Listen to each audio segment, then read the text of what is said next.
خطبہ نمبر 156 آپ علیہ السلام کا ارشاد گرامی، جس میں اہل بصرہ سے خطاب کر کے انہیں حوادث سے باخبر کیا گیا ہے۔ بسم اللہ الرحمن الرحیم۔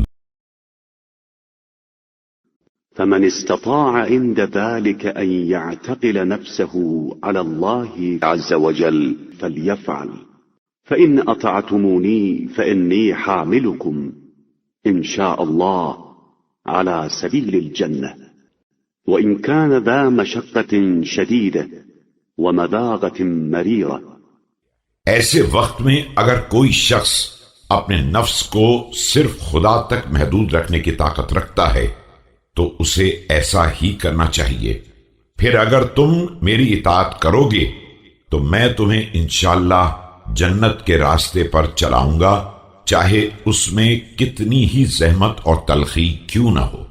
وَأَمَّا فُلَانَةُ فَأَدْرَكَهَا رَأْيُ النِّسَاءِ وَذِغْنٌ غَلَا فِي صَدْرِهَا كَمِرْجَلِ الْغَيْمِ وَلَوْ دُعِيَتْ لَتَنَالَ مِنْ غَيْرِ مَا أَتَتْ إِلَيَّ لَنْ تَفْعَلْ وَلَهَا بَعْدُ حُرْمَتُهَا الْأُولَى وَالْحِسَابُ عَلَى اللَّهِ تَعَالَى۔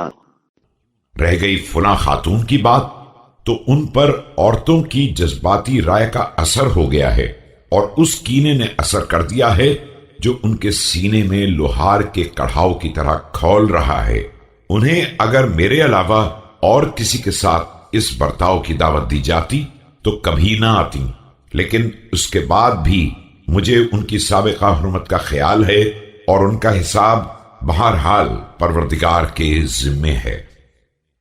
ایمان کی صفت۔ سبیل ابلج المنہاج انور السراج، فبالایمان یستدل علی الصالحات وبالصالحات یستدل علی الایمان۔ ایمان کا راستہ بالکل واضح اور اس کا چراغ مکمل طور پر نور افشاں ہے۔ ایمان ہی کے ذریعے نیکیوں کا راستہ حاصل کیا جاتا ہے، اور نیکیوں ہی کے وسیلے سے ایمان کی پہچان ہوتی ہے۔ وبالایمان یؤمر العلم وبالعلم یرہب الموت وبالموت تختم الدنیا وبالدنیا تحرز الآخرہ۔ ایمان سے علم کی دنیا آباد ہوتی ہے، اور علم سے موت کا خوف حاصل ہوتا ہے، اور موت ہی پر دنیا کا خاتمہ ہوتا ہے، اور دنیا ہی کے ذریعے آخرت حاصل کی جاتی ہے۔ وبالقیامت تزلف الجنة وتبرز الجحیم للغاوین وإن الخلق لا مقصر لهم عن القیامة مرکلین فی مضمارها إلى الغایة القصوى۔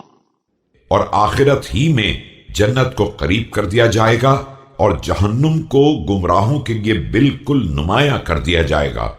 مخلوقات کے لیے قیامت سے پہلے کوئی منزل نہیں ہے، انہیں اس میدان میں آخری منزل کی طرف بہرحال دوڑ لگانا ہے۔